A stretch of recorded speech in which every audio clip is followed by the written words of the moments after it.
uJesu Kristu inkosi, baba umpostoli, ngiyabingelela egameni lenkosi yethu uJesu Kristu. Baba umpostoli, ngidlulisa nje ukubonga uNkulunkulu kakhulu, ngimnika udumo. Kade ngibheka ngithi hayibo, umhla ka-3 April unyaka wami wesibili ngayeka amaphilisi since ngangena nje ekhaya leZwi. Ngayinqumela nje ukuthi amaphilisi e-BP nawashukela ake ngime ngibona uNkulunkulu ophilisayo. Ungigcinile-ke uNkulunkulu, uyangiphilisa noma nginakho ukuvuvukala, kodwa nje ngiyambona uNkulunkulu eyisekela impilo yami. Ngiyabonga kakhulu baba. Iy'nqumo kwesinye isikhathi umuntu ayazithathe siyamsiza ngoba namaphilisi amanye esibuye siwadle abuye abe nama-side effects, ugcine usuguliswa nayiwo-ke. Ngiyambonga nje kakhulu uNkulunkulu, ngimnika udumo lungolwakhe yena yedwa unamandla phezu kwezimo zonke. Ngiyabonga baba, ngithi uJesu Kristu yinkosi. uJesu Kristu inkosi baba, ngiyaxolisa ngokudilitha kusuke kwadlula nge-1 minute. uJesu Kristu inkosi, ngiyabingelela ekhaya leZwi, ngiyabingelela umama nobaba. Ngizobonga nje kakhulu indlela esaphatheka ngayo entabeni yendlu kaJehova, kuyabonelelwa. Saphatheka kamnandi, salala kamnandi nje, akukho esashoda ngako. Sasidla kungathi sisemakhaya. Sibonga uthando, sibonga nakho konke, ukusibekezelela konke. Angazi ngabala ngithini ngendlela uthando nobunye obabukhona kuleya ndawo ngephasika. Ababesiphakela ukudla benothando, ababesilalisa besisiza indawo zokulala. Siyambonga uNkulunkulu. Sibonga uNkulunkulu nabesasihamba nabo ethekisini, yonke into yabiwa, yabelwa wonke umuntu, kungekho into yomunye ukuthi lokho kwami. Sibonga nje ubunye, sibonga uthando esalifica kuleliya khaya lasentabeni yendlu kaJehova, kuyabonelelwa. Ubuhle nje bendawo, ubuhle basentabeni yendlu kaJehova. Namanje ngisamangele, namanje ngiyathoba baba, ngiyathoba ngendlela nje ngabona ubuhle. Ngamangala ukuthi nje ibandla lasentabeni yendlu kaJehova, ubuhle nje obungaka. Siyabonga baba umsebenzi owenza noNkulunkulu. Siyambonga uNkulunkulu ngawe. Usifundisa izinto ey'ningi, usifundisa yonke into. Siyambonga uNkulunkulu nangomama uNsibande nje usifundisa ukuhlonipha nokuthobeka. Siyambonga uNkulunkulu. Kuningi baba ubufakazi enginabo, buningi kakhulu. Ukuthi ngoba ngisumuntu ojwayele ukufakaza. Kodwa nje angani noma ukusa kwangomgqibelo noma kwangesonto ngingaphosisi. Njengoba sasilele lapha enkonzweni phakathi, silele komantrasi, kwangazathi silele ngemqolo, mekungathi abantu bayavuka engathi baney'mpande, yabo, njengoba isihlahla mangabe isihlahla usinyomula sibe ney'mpande, singanyomuleki kalula. Abantu mebevuka belele ngomqolo engazathi babethi mebevuka bebe kanjalo, bebe ney'mpande. uJesu Kristu inkosi baba, ngiyabingelela, ngicela ukudlulisa ubufakazi buningi, kodwa nje lokho kuzofinyeleleka. Ubonga uNkulunkulu baba ngokuthi ungithwalile kade ngingene ku-21 days. Ngaphuma ku-Monday lo, bese kuzoba i-weekend yephasika. Into engiyifundile ukuthi unzima umkhosi wa-21 days uma uthatha wedwa, then uthatha nebandla. Ngiwuzile umehluko, ngawuzwa futhi noma seningijoyina, sengijoyinwa yibandla ku-10 days lo othathiwe. Ngezwa noma seningishiya ukuthi kunalowo mehluko, kodwa nje ngiyamdumisa kakhulu uNkulunkulu. Ungithwalile, kwenzeka konke bengikucela kuyena. Ngibonga nomusa nje ukuthi konke sikucela uNkulunkulu ngokuthembeka, singazenzisi nje, ubusifundisa kulezi iy'nsuku uNkulunkulu uyaveza ama-signs wokuthi uyasizwa noma okunye engakakuphenduli, kodwa ama-signs of confirmation yokuthi uyakuzwa lokho ebengikucela. Ukuvezile konke. Ngibonga nanokuthi ngiqedile ukukhokha iy'chool fees zabantwana za-last year. Ngiyamdumisa nje kakhulu uNkulunkulu. Ngiyabonga nje nokuthi uNkulunkulu ungifihlile nalabantwana. Ngibonga ukuthi nje ngawo i-weekend yokuqala ya-21 days, ubaba wami ongizalayo wangifonela ekuseni engi-hijack-a nje kwakuwuMgqibelo, wathi ucela i-meeting nami nama-siblings asekhaya ayi kanti siyohlanganyela umhlangano ekhaya lomunye umama oyisangoma, kushuthi abamsebenzisayo ubaba nosisi wami omncane. Baba ngiyambonga uNkulunkulu ngoba ukube kushuthi angilalelanga ngangena kulo 21 days, mina kushuthi indaba yami nokukholwa yayizoba nje sempini, ngihlaseleke nje, angazi kwakuzokwenzakalani, angifuni nokucabanga. Kodwa ngiyamdumisa uNkulunkulu osasenza silalele. Makufuneka ungene emkhosini ungavilaphi ungene, ngoba isangoma nje, ngoba ngeke ngikwazi ukuxoxa, kodwa isangoma sagcina sesisetshenziswa uNkulunkulu ukuthi senze ba-understand-e labantu abade bengizohlangana nabo ukuthi angeke ngikwazi uku-compromise ngihambe imicimbi yabo. Abangi-understand ukuthi mangithi ngeke ngikwazi ukuhlanganyela entweni abayenzayo ngisuke ngichaza ukuthini. So ngiyambonga uNkulunkulu ukuthi uyakwazi ukusebenzisa noma yini kuze azwakalise izwi lakhe. So nje ngamdumisa kakhulu uNkulunkulu.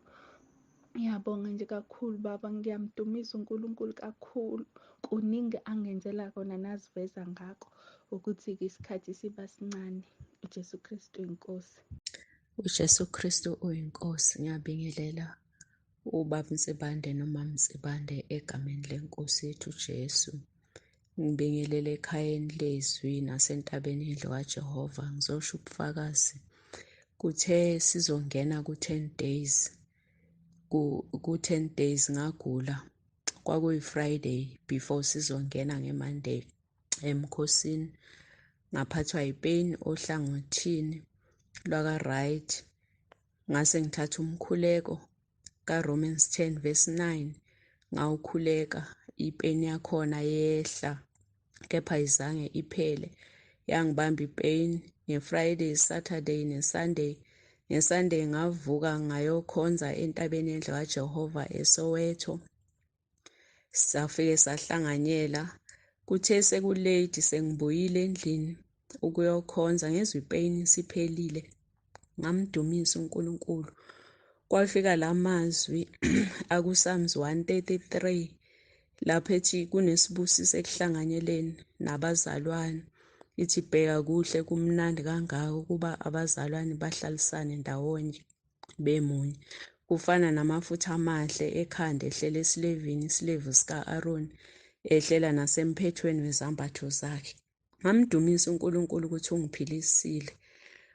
Ubufakazi bami besibili, kuye kwagula undodana waphathwa yisisu for 2 days simhambisa singasitophi. Kuthe masekulate kusuku lesibili ubabakhe athi ngconami sesibhedlela. Lapho odokotela basebevalile bonke, kwakuvule i-private hospital. Wamthatha wamusa ku-private hospital. Mabefika laphaya bambhadalise i-consultation 700 rand. Bese-ke bethi uzobhadala 1600 udokotela masemcheckile. Wangena kudokotela, udokotela wamjova, wamnika amaphilisi, wasembhalela i-prescription ne-invoice. Uthe make check-a i-invoice yakhe kwatholakala ukuthi ubhale 13 rand azoyibhadala esikhundleni se-1600.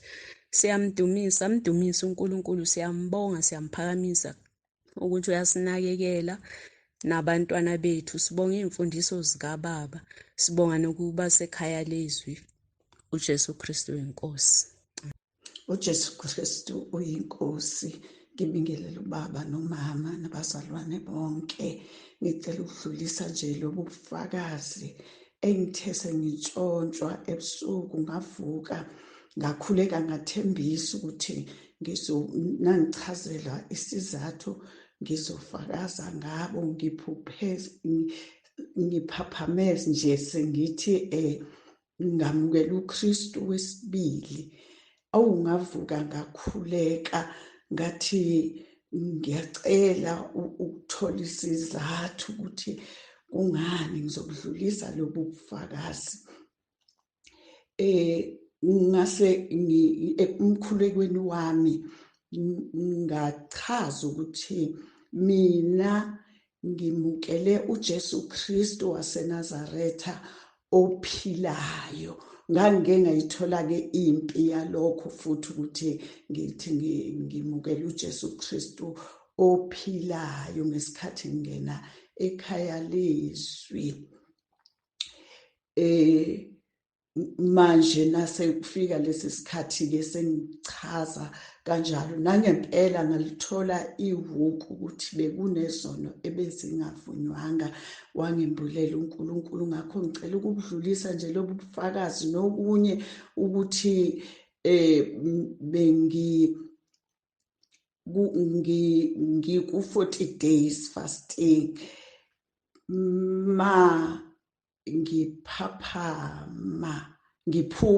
ngiphupha kukhona isidlo emlonyeni lesi esinesiphambano lezi ezikhandwayo. Nakhona ngathatha umkhuleko, ngoba lo mkhuleko womhla ka-18 May uyangisiza kakhulu. Ngakhuleka ngasizakala. Ngakho nje kuningi uNkulunkulu angenzele khona nangembulele khona kulo mkhuleko ka-40 days kulo mkhosi. Ngakho nje lobu bufakazi ngikhunjuziwe, kade sengiqalisa ukuthi hhayi ngibuye ngibone ngelinye ilanga ngibufake. Ngakho-ke ngiyambonga kakhulu uNkulunkulu ukuba sekhaya leZwi, ngoba ngibonile ukuthi nangikhuleka ngilele okunye ngingakwazi kukhona la khona ngizontshontshwa, ngoba bese ngizontshontshwa na sengisho kanje. Ngiyabonga uJesu Kristu uyinkosi. Ngakusho nalo ukuthi ungavumi ukuthi uJesu Kristu uyinkosi. uJesu Kristu uyinkosi. uJesu Kristu uyinkosi. Ngiyabingelela ubaba nomama elihle igama lenkosi yethu uJesu Kristu. Ngiletha ubufakazi baba, uNkulunkulu usizile ngendlela eyisimanga. Ngesonto bengisebenza, ngithe ngiphume emsebenzini ngafika ekhaya, kwashintsha umzimba, kwaba buhlungu iy'nyawo, kwaba buhlungu yonke into. Ngakhuleka ngaloya mthandazo wangoMeyi. uNkulunkulu wangenzela isimanga. uNkulunkulu akasifihlele wena baba ngey'khathi zonke, noma uJesu Kristu uyinkosi. Amen. uJesu Kristu inkosi baba. Ngiyabingelela. Ngiyambonga uNkulunkulu baba. Bengingekho ephasikeni, kodwa ngimzwile nami uNkulunkulu ethinta eyami impilo, ekhuluma ngobaba uDlakude. Nami ngiyakholwa ukuthi ngiyitholile i-deliverance. Kade ngisukuma nami ngila ekhaya, ngisukuma kanye nabasukumile enkonzweni. Ngiyakholwa ukuthi leso sibusiso ekubusiswe ngabo labo bantu nami ngisitholile, ngoba okunye bekukhona ku-21 days ebengikukhuleka. Lokho engikufundile nengikwambuleliwe ngoba uDlakude. So ngiyambonga kakhulu uNkulunkulu. Ngiyambonga uNkulunkulu ongipha ukukholwa, kwakona ukuthi ngikholwe ukuthi nami deliverance ngiyitholile noma bengingekho, ngokulalela nje izwi lakho baba uNkulunkulu elisebenzisa nobaba uDlakude, kodwa nami ngiphilile. Ngiyambonga uNkulunkulu, ngiyamdumisa kakhulu. Ngibonge nokuthi sibiyelekile masikuye uNkulunkulu. Kade ngiku-21 days ngalunguzwa iy'gebengu, kwaze kwaba u-2 days ohlukene nje, iy'nsuku ey'mbili ey'hlukene. Bafike bavula iwindi bangibuke bahambe. Kodwa abanye omakhelwane bayagqekezela bangene belele bathathe izinto, kodwa mina kaze kwenzeke lutho. Ngiyamdumisa nje uNkulunkulu ngoba kukho ebengingavimba ngakho nami ukuthi bangene nami kumina.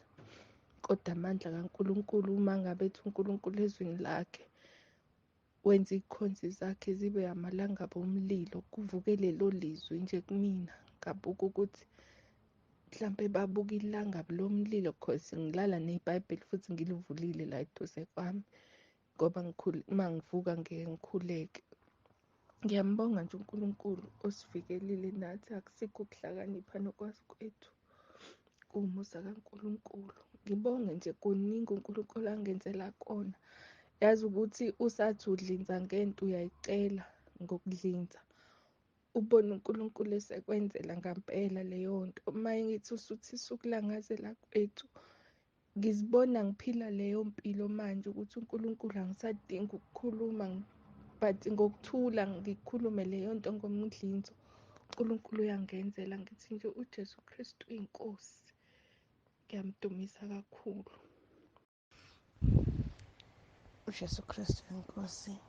Ngiyabingelela Baba ekuseni egameni likaJesu Kristu waseNazaretha. Ngicela uletha ubufakazi uNkulunkulu bento angenzele yona kuthe ngeSaturday ngisithi ngiyaphosta egroupini yomphakathi. Bekunezicathulo bezikhona la endlini, so ngabona ukuthi othi ngiyiphoste maybe kunomuntu ongayifuna izicathulo zengane ongayifuna. Kwasho ukuthi usathane uvele wathwista yonke lonto. Umphakathi wabona izicathulo njengokuthi ngiyabathuka, ngiyabadelela, bakwata bami ngibadelelile. Ngiyabathuka, kunamuntu ongagqoka izinto ezinjena zigugile, zimbashile, basho konke Baba. Manje ngeSunday kwasho ukuthi umphakathi bemfuna lo muntu opostile lezi zicathulo bengamtholi. So mina ngabe sengiyobika komunye wekomiti kwenzakaleni indaba yezicathulo, kanti yena uyawobika naye kumakomiti wakho ukuthi utholakele lo muntu odelele umphakathi. So ngabe sengisizwa-ke Baba ukuthi umphakathi uyangifuna, ukwatile, uyangifuna ngeyona ndlela. It was Saturday late mangizwa lezi ndaba, ngethuka kakhulu, kodwa ngakhumbula ukuthi konje lithini ilizwi likaNkulunkulu ngesituation enkuyo. Kwavuka amavesi amaningi aye angiduduza kakhulu Baba. Ngayizwa nempi isehla emoyeni kwelikamoya, ngayizwa nempi isehla. Amavesi abakhona amaningi, elokugcina ivesi abanguMatthew 18:18. Ngabe sengisalensa zonke iy'lwimi ezingivukelayo. Ngambonga kakhulu uNkulunkulu ngoba into ehlangene nomphakathi Baba iyingozi. Ngambonga kakhulu uNkulunkulu ngokungifihla, akavuma ngempilo yami. Ngambonga kakhulu nokuthi akavuma nangomzi wami. Umuzi ngawubhaca ngegazi likaYesu, ngathi uNkulunkulu ufihla umuzi wami, kungabikho umuntu ozobhidliza apha. Engibonge kakhulu ngakuthi ngiye ngayizwa impi isehla in the spirit. uNkulunkulu ngambonga kakhulu. Ngiyabonga Baba uJesu Kristu inkosi. uJesu Kristu uyinkosi Baba. Ngithi angilethe nampu ubufakazi begama elithi uJesu Kristu uyinkosi. Igama eliyisimangaliso, elisenzela izimangaliso.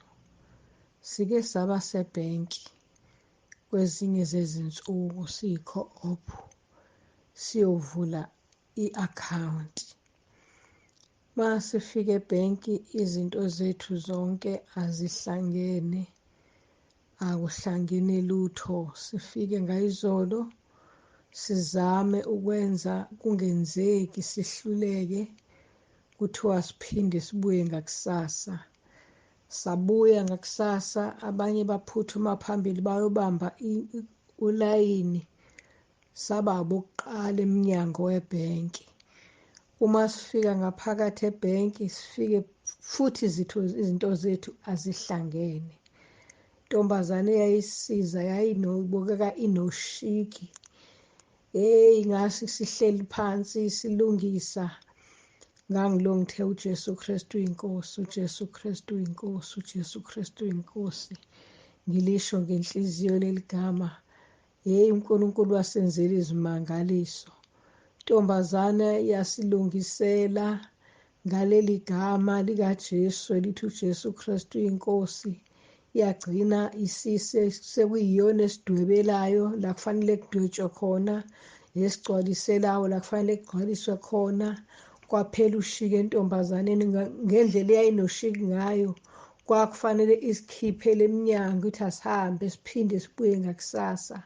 Kodwa ngenxa yegama likaJesu Kristu uyinkosi, yathoba intombazane. Ngabona isimanga mina. Yathoba intombazane yazi yagcina sisilungisela konke, saphuma sesiqedile sesivulile i-akhawunti.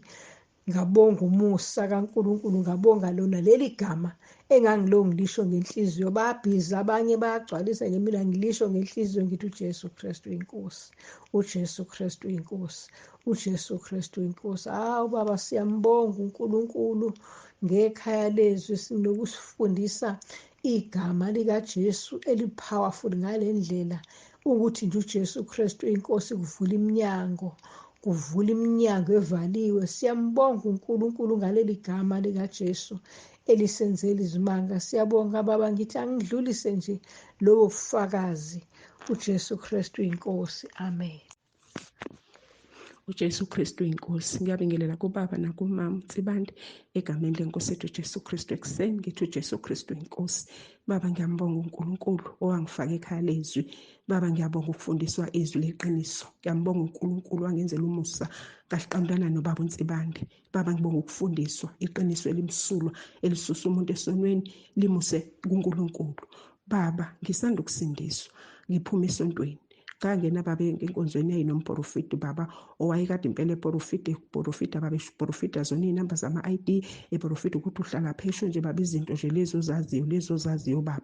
Eshumayela yena kodwa esishaya isono, kodwa-ke baba eprofita lezo zinto-ke.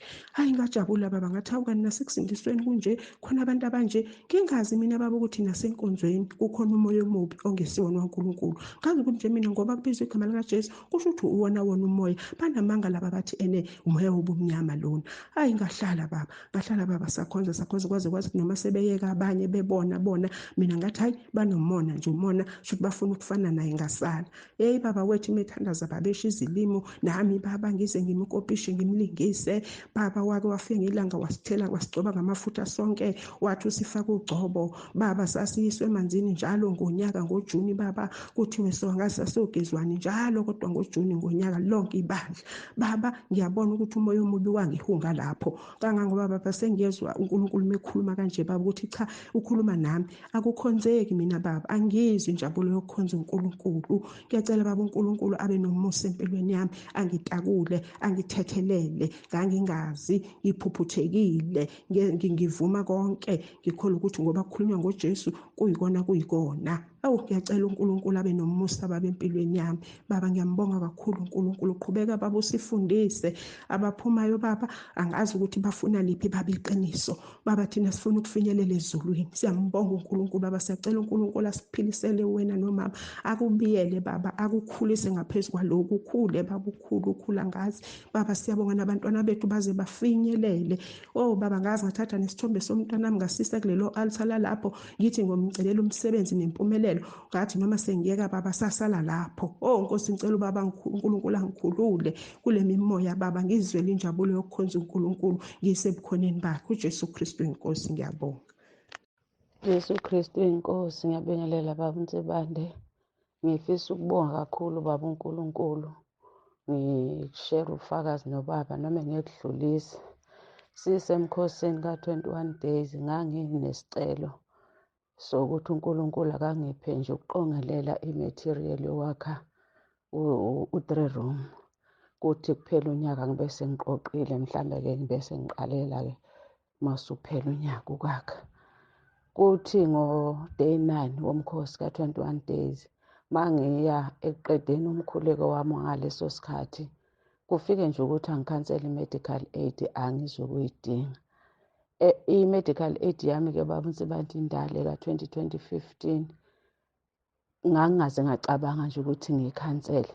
Ngase ngivele ngikholwa ukuthi indlela uNkulunkulu abona ukuthi ngizokwazi ukusizakala ngayo. Ngampela ngikhansele baba ngalelo langa. Ngibonga kakhulu-ke baba uNkulunkulu ngoba ngibone ukufakazela lokho. Ngesikhathi ngingena emkhosini ngangikwi-chronic ye-arthritis, sengidlala amaphilisi o-S5, S6 atholakala nge-prescription. Babethi si-severe kakhulu i-arthritis, sidla umgogodla. Kodwa kusukela lapho nje ngingene ku-21 days kuze kube manje akaze baba ngisebenzise ngisho i-disprin lokuthi ngizwe amathambo ekhonona. Ngibonga kakhulu uNkulunkulu ngoba ngibone kufakazela ukuthi kwakuvela kuye, nokuthi ngoMarch 15 kade ngihola i-medical aid ayibambanga, ngase ngikwazi ukuthenga ama-blocks. Sengiqalelile baba ngilungiselela ukwakha. Ngiyambonga kakhulu uNkulunkulu, nanokuthi uNkulunkulu asenze sibe ngaphansi kwasekhaya leZwi, la ubaba esiqinisa khona ukuthi kuyangeneka emkhosini ka-21 days. Ngiyacela uNkulunkulu ubaba ambusise naye. uJesu Kristu inkosi. uJesu Kristu uyinkosi. Ngiyabingelela ubaba umpostoli Dr. Nsibande noma umpostoli Nsibande. Kwelihle igama lenkosi yethu uJesu Kristu waseNazaretha. Ngithanda ukudlulisa ubufakazi bangcwele. Masisesemkhosini we-10 days nganguzwa ukuthi unezimpi zakhona. Futhi ngibona izinto zenzeka ubona ukuthi cha la sisempini, kodwa ngiyambonga uNkulunkulu ukuthi wangena nathi kulo mkhosi wawunzima ngendlela emangalisayo we-10 days. Waphinda uNkulunkulu waphuma nathi. Emva komkhosi ke sesibuya ePhasikeni. Ngahlaseleka ngagula bazalwane. Kwaba khona amahlaba angihlaba ngathi zinalithe ekhanda, kwahlatshwa ekhanda, ngathandaza, ngazibeka isandla, kube ngathi kuyathula. Kubuye kuqale phansi. Ngiya njena eRichards Bay, ngiyezwa ukuthi ngiyagula, ngihlaselekile, kodwa lento on and off. Ingishaye uhlangothi yehle ehlombe iziyophuma ngelokhuzana la eqolo kwa-left, ingathi around ithathe nje iside ihalf yohlangothi. Ibe buhlungu bengathi ngisikwa ama-razor, kodwa ngagcina sengithi ngoba ngisayanga makuthiwa akuzwe abasukume beze phambili abafuna ukubeka izandla. Ngabona sebaningi uba umpostoli kanti uyeshila athi mase nibaningi kakhulu kusho ukuthi ngizokwenza ngendlela, kodwa ngathi hayi, ngithi ngibamba ukukholwa, ngihlale phansi ngingasukumi, ngizobamba nje ukukholwa ukuthi njengoba bathandazele babeka izandla nami ngikhona lapho phambili ngibeka isandla. Bazalwane ngaba right. Ngithe mangifika la yaqala kakhulu yangihlasela lelo, futhi bethi mayingihlasela ifuna ngisike ngathi ngizowa phansi. Hawu bangcwele, ngasendela kuba umpostoli umlayezo ukuthi hayi, lapho beguqa khona nami bangibeka, wangithumezela umkhuleko. Kudlule 1 day bazalwane, ngezwa sengize ngikhohliwe ukuthi kambe ngike ngagula. Namanje njena ngiyaphila, ngizwa kumnandi ukukhonza, kumnandi ukuthi nje angisezwa lutho emzimbeni olubuhlungu. Ngamdumisa uNkulunkulu bangcwele. Ngiyambonga nje uJesu kakhulu ukuthi sivikelekile, thina siyaphila ngomthandazo ngokukholwa. Ngithi uJesu Kristu inkosi. Amen. uJesu Kristu inkosi. Baba umpostoli, ngiyabingelela egameni lenkosi yethu uJesu Kristu. Baba umpostoli, ngidlulisa nje ukubonga uNkulunkulu kakhulu, ngimnika udumo. Kade ngibheka ngithi hayibo, umhla ka-3 April unyaka wami wesibili ngayeka amaphilisi, since ngangena nje ekhaya leZwi. Ngayinqumela nje ukuthi amaphilisi e-BP nawashukela ake ngime ngibona uNkulunkulu ophilisayo. Ungigcinile-ke uNkulunkulu, uyangiphilisa noma nginakho ukuvuvukala, kodwa nje Ngiyambona uNkulunkulu eyisekela impilo yami. Ngiyabonga kakhulu baba, iy'nqumo kwesinye isikhathi umuntu ayazithathe siyamsiza ngoba namaphilisi amanye esibuye siwadle abuye abe nama-side effects, ugcine usuguliswa nayiwo-ke. Ngiyambonga nje kakhulu uNkulunkulu, ngimnika udumo lungolwakhe yena yedwa unamandla phezu kwezimo zonke. Ngiyabonga baba, ngithi uJesu Kristu uyinkosi. uJesu Kristu inkosi, uJesu Kristu inkosi. Ngiyabingelela kubaba Mtsibande, kumama Mtsibande, ekhaya leZwi, entabeni yendlu kaJehova kuyabonganelelwa. Bazalwane, ngizothanda ukuthula ubufakazi. Bekade nginenkonzo mhla ka-2 bekuyilanga lami lokuvuma isono. So ngithanda ukubonga umusa kaNkulunkulu. Bekade kube ngazuthi ngaphambilini ngingavumanga isono, bongathi nginecala nje kufanele ukuthi ngiye enkantolo like ngiyofeyisana necala lami. Kodwa-ke ngiyawubonga umusa kaNkulunkulu ngoba uNkulunkulu ungithethelele. Uma ngiceda ukuvuma izono, kube nje nento eyisimanga eyenzakale engidiscavile. Angazi ukuthi ngayichaza ngaluphi uhlobo, kodwa-ke yona iyenzakele and ngubonile lokho-ke, ngu-experiencile lokho. Kuba ngathi kuba khona something like ngathi ngigayina inhlakanipho nje emcondweni wami, ngathi like umcondo wami uyavuleka. So and ngiyathanda ukukhuthaza kubazalwane ukuthi inkonzo yokuvuma izono ibaluleke kakhulu. Maningi lama signs lengiwabonayo lo ukuthi ngempela uNkulunkulu ungithethelele. Kuningi even spiritually nami ngiyayizwa le spiritual upliftment noma ukuphakamiseka nje kwelikamoya, ngiyakuzwa lokho. Ngomunye nami ebekade kwenzeka ngerate ngezinga elikhulu lento yokuthi mangithi ngiyathandaza so noma ngenza something ngoNkulunkulu kube khona kuringa inhlamba emcondweni wami. Kodwa-ke after sengivume izona akusenzeki lokho. Jesu Kristu inkosi. Jesu Kristu inkosi. uJesu Kristu inkosi. Ngiyabingelela kubaba uNtsibande nakumama uNtsibande.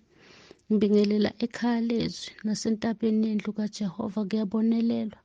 Baba, bengicela ukudlulisa nampu ubufakazi. Kuthe ngesikhathi kade sisemkhosini wa-10 days bese nga-eda nokwami. Ngithe mangabe ngifika la emqashweni ngafika kunamaphela amakhulu andizayo, ebusuku ayandiza bese futhi abelumana, ekulume nje kabuhlungu kabi. Ngakhuleka ngafaka nokwami, ngacela uNkulunkulu ukuthi angisize angixoshele lamaphela. Kuye kwathi nge-20 sengihamba sisekhaya sivala, ngahamba ngaya ekhaya. Kwathi ngomhla ka-2 ngabuya. Mangibuya akukho ngisho elilodwa iphela. Ngiyambonga kakhulu uNkulunkulu. Ngithi uJesu Kristu inkosi, uJesu Kristu inkosi. Amen. uJesu Kristu uyinkosi, uJesu Kristu uyinkosi. Ngiyabingelela baba ekhaya leZwi, entabeni yendlu kaJehova kuyabonelelwa. Nginibingelele baba nomama nomndeni wonke wakwababa uNtsibande. uJesu Kristu uyinkosi. Ngithanda nje ukudlulisa ubufakazi. uNkulunkulu wami, ngiyathanda ukuba sekhaya leZwi. Angazi ngaphuma khona ngishonephi. Sengibona okuningi uNkulunkulu angenzele kona baba. Mangabe imude kakhulu, kepha nje mangibonga ukuthi baba umkhuleko wake wangikhulekela wona ngenkathi ungibongisa umyeni wami eqeda ukuthola umsebenzi. Nami namhlanje ngiye ku-interview, anginayo i-qualification yakwa-teaching but ngithathiwe. Bekufuneka ngiqale namhlanje, ngacela ukuthi ngicela ukuyolungisa, ngizobuya kusasa. Qhubeka njalo baba, qhubeka njalo mama, ngokusifundisa. Really this is a varsity, this is our college, lapho sifunda khona ukuthobeka, lapho sifundiswa khona ukuthi umkhuleko okhuleka ngokuthembisa nokumthemba uNkulunkulu uyaphendulwa. uJesu Kristu inkosi. Ngiyabonga baba. Bengidlulisa nje lobo bufakazi indlela engithokoze ngayo. Ngiyazibongela nje ukuba ekhaya leZwi. Ngiyazibongela kakhulu, angazi ukuthi ngingasuka khona ngithi ngiyaphi ngoba ngiwabonile amandla akho aphulijokwe nezibopho. Awu baba siyabonga, singaphuma ekhaya leZwi siyaphi? Angazi abaphumayo bathembeni, kepha sinethemba lokuthi bazophinda babuye. Qhubeka njalo nciko kaNkulunkulu. uJesu Kristu inkosi. uJesu Kristu inkosi. Amen.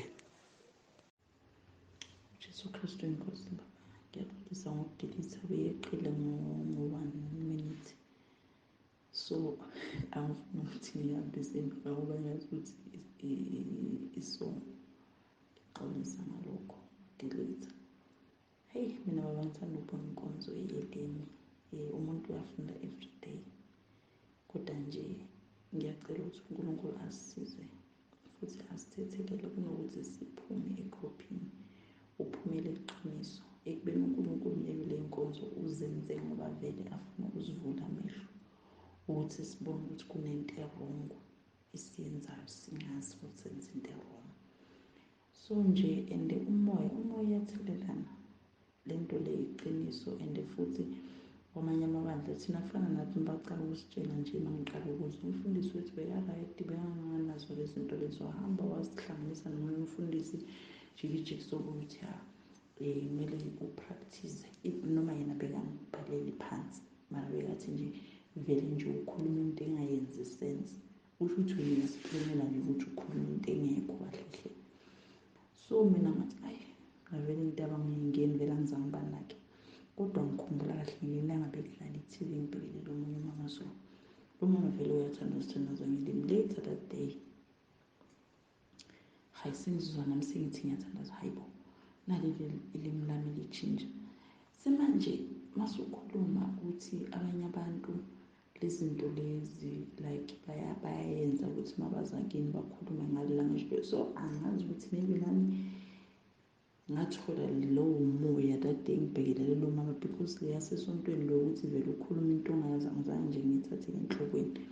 Kodwa-ke kusukela lapho-ke kodwa nje futhi nje ngagcina ngiphumile nakulelo bandla lelo ngizingenela la zingazi kungakhuleka khona ngey'limi. So nje angizange saba deep lapho kodwa ngike ngaya kwabanye abazalwane engasonta nabo kulelo bandla.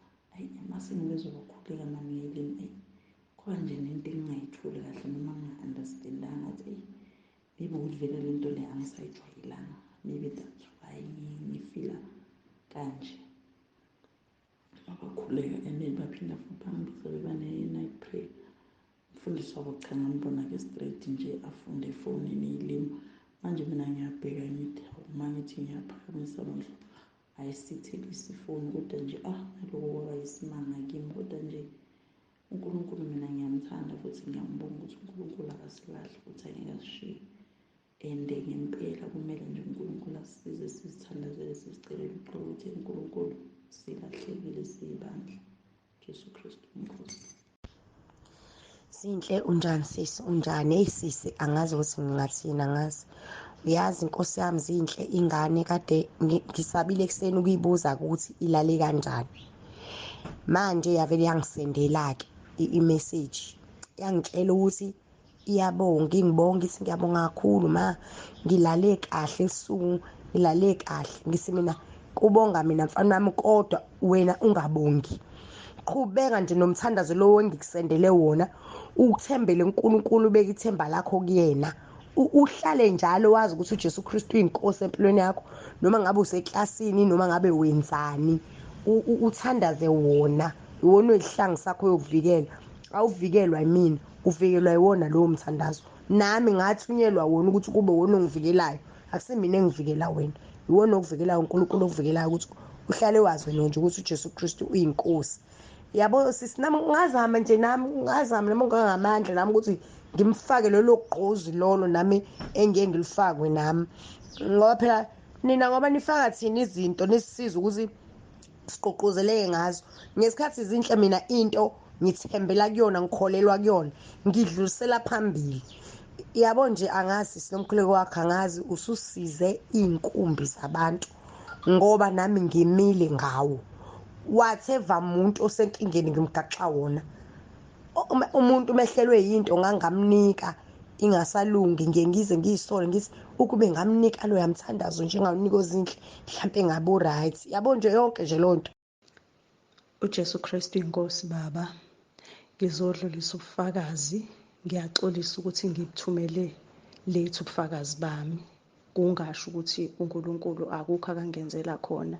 Bengisaba ukubuletha kuwe Baba ubufakazi. Ingane yami-ke esikoleni ngabizwa kwawumhlangano, ngavele kade ingenzi kahle kukhona isifundo sothisha ingasasi-athendi, nezinye iy'fundo futhi ingasa-athendi. Bavele banginika i-remove. Mangithi ngiyancenga ukuthi abayinikeze elinye ithuba-ke othisha bathi cha, bavele bayinika i-remove. Hhayi, ngaphatheka kabi, ngacabanga ukuthi hhayi, emva kwalokho ingane yahlala ekhaya ingasazi ukuthi izofundaphi, futhi ngingenayo imali yokuthi ngiyihambise iyofunda la izofunda khona. Hhayi, kanti ngesikhathi ngicabanga lokho, hhayi, ingane yaze yaya kubo ngoba la ey'koleni ey'seduzane, hhayi, bengingenawo amandla ukuthi ngiyihambise khona uma kuzofuneka ukuthi ikhokhele i-staff emontweni. Emva kwalokho bese ihamba-ke iyayofunda kubo, nakhona yafika isikhala kwathiwa kugcwele. Bese kuthi mayithi kugcwele yathi kuthiwa ifunakala incwadi ezophuma esikoleni, ngihambe ngithathe incwadi bese ngiyihambisa-ke esikoleni. Hhayi, bese ngilokhu ngithandaza uRoma 10:9 lothi nginikela Nkosi, nginikela konke okwami kuwe Nkosi, ngicela ungiphathele iy'ngane zami.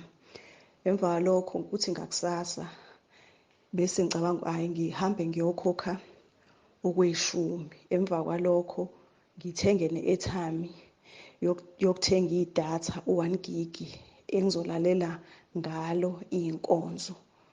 Uthi ngithenge ngesikhathi